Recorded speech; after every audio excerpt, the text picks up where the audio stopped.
All right. What's going on, everybody? And welcome to another episode of Time Out with Doc and Caveman. As always, you are here with Dr. Fantasy and my co host, the Fantasy Caveman. We are continuing to roll along here with our NBA team previews. Today, we're going to be discussing the Portland Trail Blazers. But before we dive into that, I just want to remind everybody to please like this video. That helps us out quite a bit. And make sure you subscribe to our channel. We also post an audio version if you prefer that. It goes on Spotify and wherever else you listen to podcasts. So we appreciate that support. But we're going to roll along here with the Portland Trail Blazers. Last season, they were 42-30 in the Western Conference, which was sixth under then head coach Terry Stotts. A few random stats from last season. They were second in offensive rating, 29th in defensive rating, to the surprise of nobody. A few other random things. Fifth highest three-point percentage, third lowest rebound rate. They had the fewest points from assists in the league, which isn't overly surprising. I think Damian Lillard kind of thrives in ISO situations, so it makes sense, honestly. And then when you looked at their defensive metrics, they were bottom 10 in literally every perimeter defensive category known to man. So good on them. Some of their individual leaders: Damian Lillard, 28.8 points, C.J. McCollum, 23.1 points. Norman Powell averaged 17 points in 27 games for him. Rebounds, you had Enes Kanter at 11, Nurkic at 9, and then Robert Covington at 6.7. Assists, Damian Lillard at 7.5, C.J. McCollum 4.7. Covington led the way with steals at 1.4, with Powell behind him at 1.3. Blocks, also Robert Covington at 1.2, and then Nurkic at 1.1. So, Caveman, we always start off with who impressed you. So, who impressed you from this Trailblazers team? I mean, I really want to talk about Carmelo Anthony here, but obviously he's no longer on the team, so he doesn't meet my criteria. But Carmelo did have. I'm glad Carmelo Anthony's revived his career to an extent. But the guy I want to talk about is Robert Covington. I mean, and that just speaks to how bad the Blazers overall, how bad they were overall defensively, because Robert Covington was one of the best defenders in the league last season. And he was on this team, and yet they were still that bad defensively. That's kind of sad. I mean, his the numbers don't really stand out. I mean, he only had 8.7 rebounds. But he was kind of like a defensive anchor. You mentioned the leader in blocks and steals. He was one of the only two players on the team that averaged at least one block and one steal. You kind of look at the guys around him in that lineup. I mean, Damian Lillard, understandably so, isn't going to give you much under the defensive end of the court. Same with C.J. McCollum, not a great defender. I think Yusuf Nurkic I think he should be a better defender for being as big as he is, but Robert Covington if the Blazers had another Robert Covington or two type player, then we're talking about a different situation, but Robert Covington just his overall impact, especially at a defensive end of the court, is what got me. Yeah, I mean, Covington, I thought, was more underwhelming than he normally is on the defensive end. He had the lowest defensive rating of his career last year, but it's hard to tell if that's more of a product of him or the system and culture that they had defensively last year. So I don't necessarily completely knock him for that, but his stats were decent, but he wasn't as good as he normally is, which is still saying a lot because he was really good last year, but just not as. I think he can be even better defensively. For me, it's Norman Powell, who had his breakout kind of the season before a little bit with the Raptors, but he really continued continued that momentum into last season. And he only played 27 games with the Blazers, but even before that, he was playing really well offensively for the Raptors as well. So on the whole season, he averaged 18.6 points. He was averaging almost 20 with the Raptors, and that's a rare trade where I think both sides, I don't know, they kind of got a promising player, Gary Trent heading over to Toronto. Norman Powell making a lot of sense for the Trailblazers as well, even though it makes their lineup a little small. But Powell played really well offensively, shot almost 40% from three on the year, 87% from the free throw line. So he was very effective offensively, and I think he proved that he can definitely be a high-end third scoring option for this team. And I'm interested, and I'm sure we'll talk about it when we go through the depth chart. I'm interested to see how these three guys play out together long term in their backcourt with Lillard, McCollum, and Powell, because there's not a lot of size going on there. So Yeah, I think that's going to be an interesting long term dynamic. yeah, and we'll get in when we talk to the depth chart, but I really wanna talk about, and I say long term, but this CJ and Damian Lillard pairing, they've been together for a while now. And when we get to the depth chart, I think we're really gonna dive into that pairing and whether that pairing can work. Yep. All right. Yep. So let's go through. We're going to talk about their off season, and then we'll end off on the depth chart. Well, we'll talk about the depth chart after that. So off season moves for the Trailblazers: 1 draft pick, Greg Brown, 43rd overall. Some additions: Ben McLemore, Tony Snell, Cody Zeller, Larry Nance, and then of course you have to talk about the new head coach Chauncey Billups. Key losses for the team: Carmelo Anthony, Zach Collins, Derek Jones, Enes Kanter, Harry Giles, Rondae Hollis-Jefferson, and TJ Leaf. We're going through everybody. So, Caveman, what do you think of this offseason? A little bit of movement here. I mean, they also added Dennis Smith Jr. Yeah. And Patrick Patterson. So, not huge names, but yeah. Honestly, very, very underwhelming. Now, I think that they could still make a splash by acquiring Ben Simmons. This is where and when you talk about Ben Simmons, this is where I want Ben Simmons to go. They should make a deal surrounding Ben Simmons and C.J. McCollum. I think that's the move that should be made. A deal centered around those two. We'll see where Ben Simmons ends up going, because it really seems like it's a matter of when and not if at this point with Ben Simmons. So we'll have to see. But overall, they didn't do anything. Except bringing Chauncey Billups, bringing a new coach, which I like to hire for him. Although they didn't necessarily handle it correctly, because I don't think this is really who Damian Lillard wanted. And when you're talking about Damian Lillard, he's a guy that you need to make sure he's happy. So I'm sure Damian Lillard's the type of guy, I don't think it's gonna carry into the season with him. He's gonna do what Damian Lillard does, and he's gonna be good for the team and all that stuff. But behind closed doors, Damian Lillard is furious, right?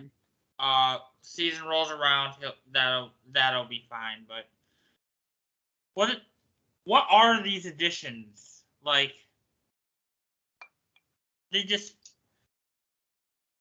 They gave Norman Powell an extension, but what is this?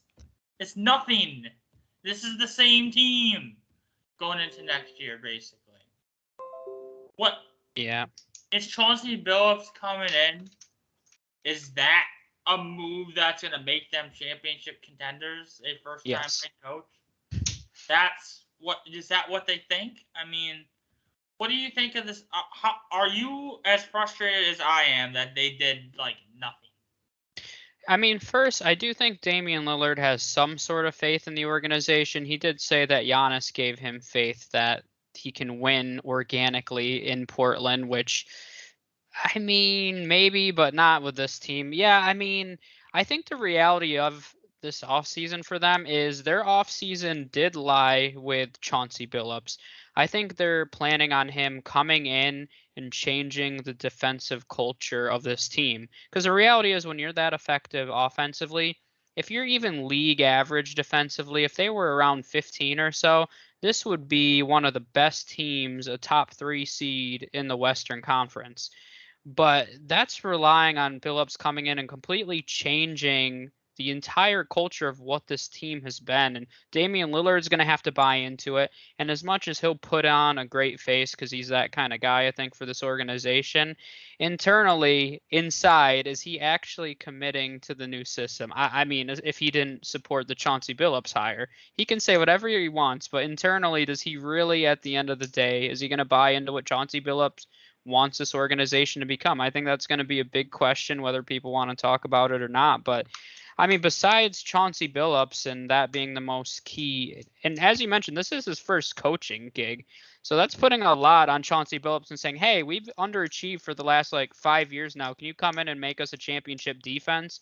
Now, I love Chauncey Billups. I love what he did in Detroit. I think he's going to be a great head coach. He's a great leader. He's got all the intangibles that you need to be a great head coach, but that's putting a lot on him.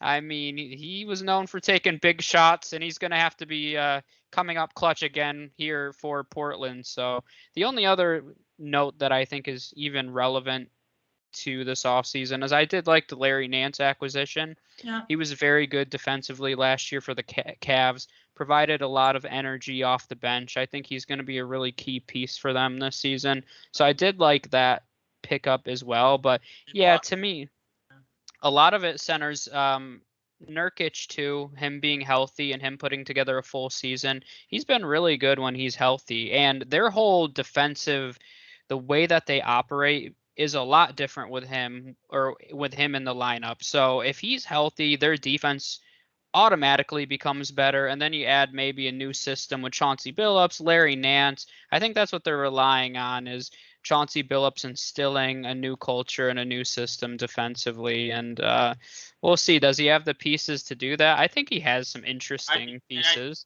And this is an appropriate place to talk about Carmelo Anthony here, because Carmelo Anthony was really almost their entire bench scoring last season came from Melo, and I guess this is a good point.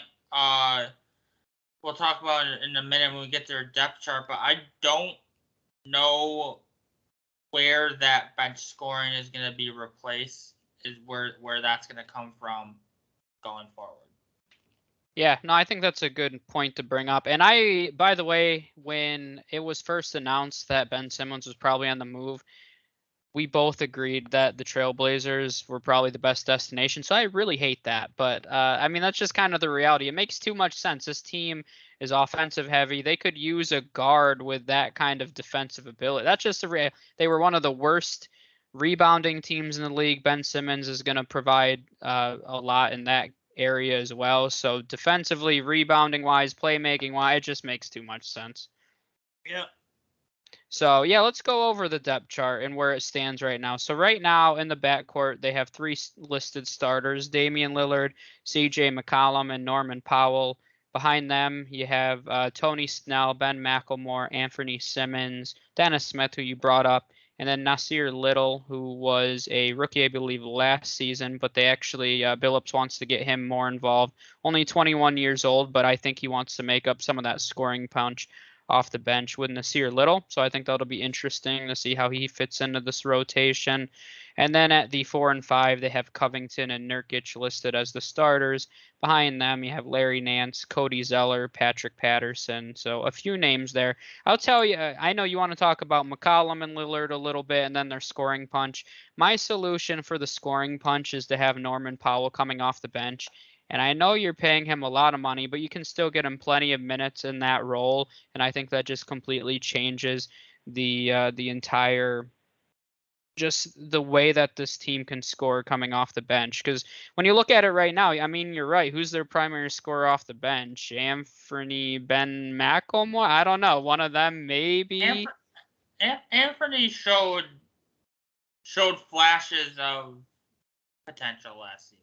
Oh, he definitely has potential, but I don't know if I want him as my number one scoring option off the bench. So, and to me, I think your starting lineup becomes better defensively if you have Lillard and McCollum in the backcourt, Covington at the 3, Larry Nance at the 4. I think that's a better defensive unit as well. So that's personally what I would do. I know that's probably not going to happen, but they've kind of already said Norman Powell is going to be in the starting lineup. But me personally, I think that makes the most sense. Now, if they bring in Ben Simmons, that makes it even easier because then you have Lillard and Powell in the backcourt, and then Simmons. I mean, it doesn't really matter. I mean, he has size to play in the front or backcourt, so he's positionless in that lineup, which is kind of probably what he should be in general. So he makes a lot of sense in this lineup from every standpoint. But yeah, go ahead, talk about the depth chart a little bit. What do you think? I mean, man, this C.J. and Damian Lillard pairing. I mean, I like C.J. And I think he's shown value to this team when Damian Lillard has missed time over the past couple seasons. But the reality is this pairing's not that good together. It doesn't work. And I don't know what they can do about it.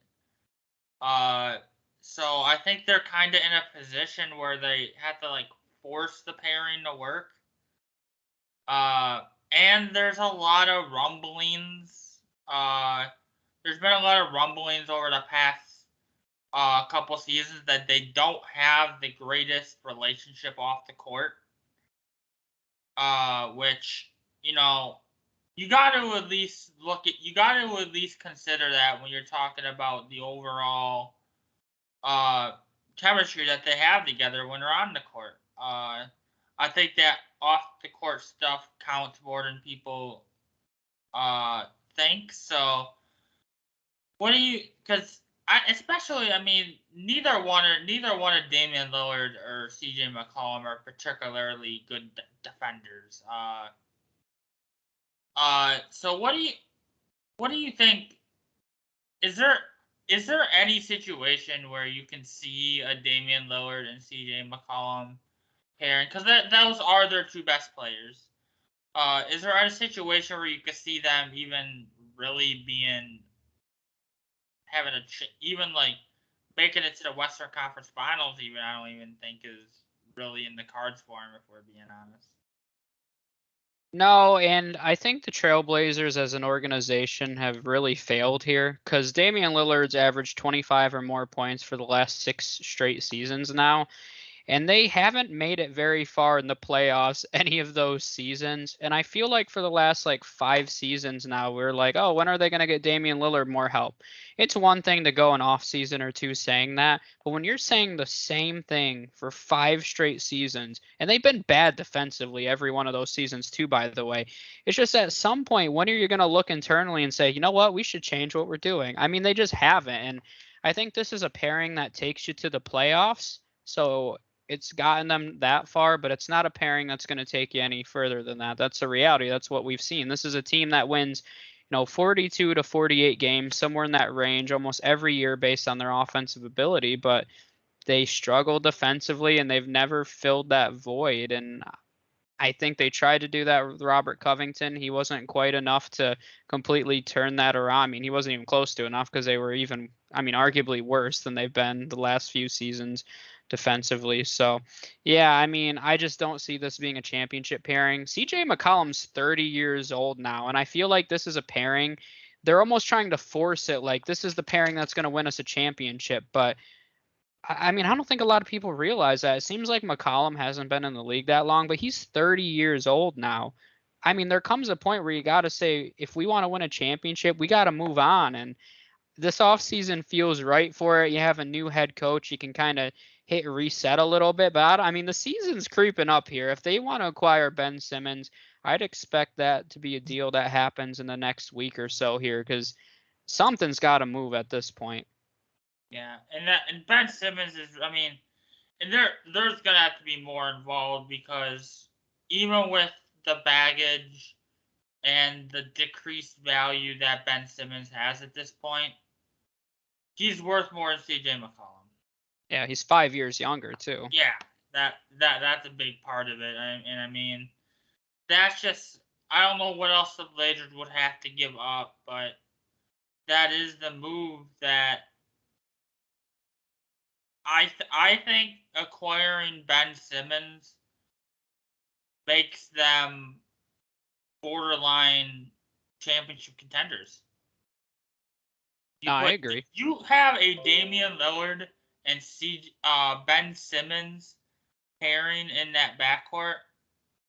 Like, now you're like, okay, Damian Lillard, go crazy on offense because now we have Ben Simmons, arguably the best, not just perimeter defender, but one of, if not the best overall defender in the league.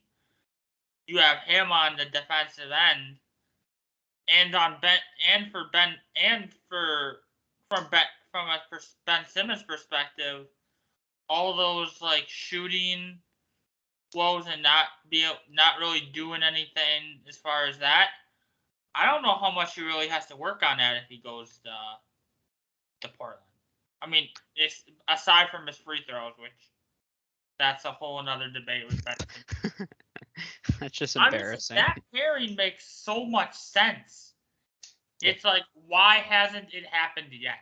I mean, I think the two best landing spots are the Trailblazers and another team we're going to record next, the Mavericks. I mean, I just think him and a Luka pairing would make a lot of sense as well. So, yeah, I don't know at this point what the holdup is with Ben Simmons. It seems like he has no interest in being in Philly. So, yeah, I don't. But looking at this depth chart as a whole, I think right now you mentioned the scoring punch off the bench worries me a little bit. The relying on guys like Anthony Simmons, maybe even Nasir Little, Ben McLemore to be their primary punches off the bench offensively. Tony Snell, yeah, the offensive force that is Tony Snell. I mean, the depth behind Nurkic concerns me a little bit because he's literally never in his career stayed healthy. Cody Zeller, solid backup. Don't get me wrong. He'll, give you a league average defense, and he's an average NBA player for being honest about it.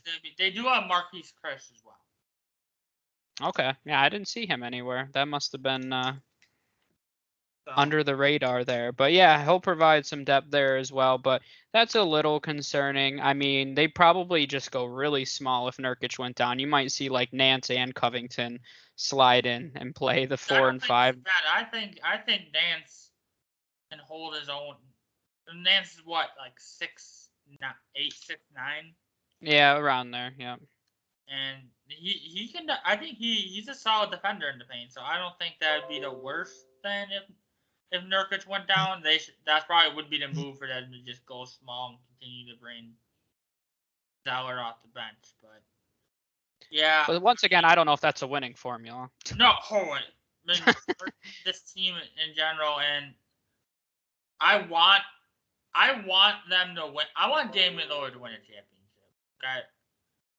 And I would like for them to follow the same path and you mentioned this earlier with Damian Lillard about him seeing the model that the Bucks followed with Giannis and building the team around him to win a championship.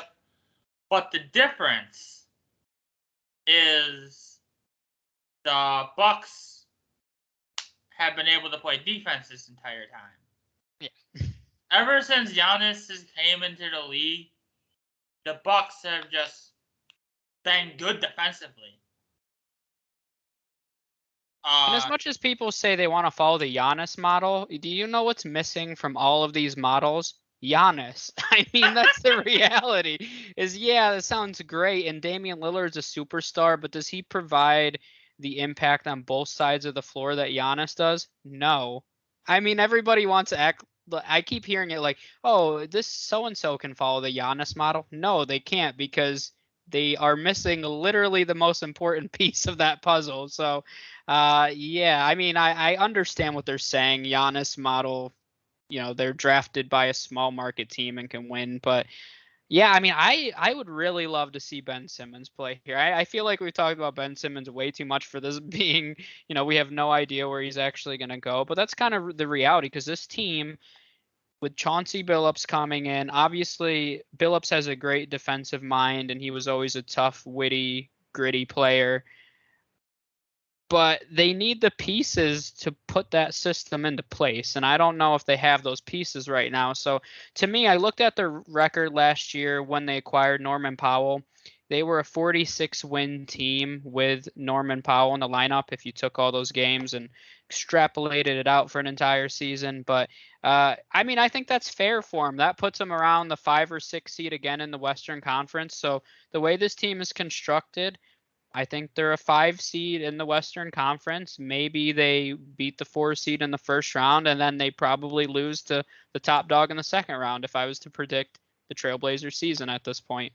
Yeah, and that's the reality. That's kind of, they're gonna be around what they were last year. I mean, I like the Chauncey Billups hire, but the reality is that's not gonna do too much to change their final standing when it's at the end of the year. It does make them better defensively, but it's a problem when your top off-season move is a head coach. We talked about that when we did Indiana's. Talked about their top move was bringing in Rick Carlisle. I think that's not a winning formula, and they could get by their first round opponent. But at this point, they're an easy second round exit. I agree with you. That's kind of the reality of the situation here. And, I'd love for a move to happen here because I mean, Damian Lillard, there's not anyone that doesn't root for Damian Lillard to win a championship. As much as I'd like to see a little more defensive effort, I mean, he's been loyal to that city and to that fan base. He's been clutch. He's fun to watch. I mean, there's just nothing. He's one of those rare players that almost just get a complete pass on the defensive end. Yeah, and I mean, he's not the kind of player that I would build a championship team around, but I think he does have a championship attitude. I do think he wants to win, and I think he's put way too much on himself, almost out of need, because where else was any of that responsibility offensively supposed to go?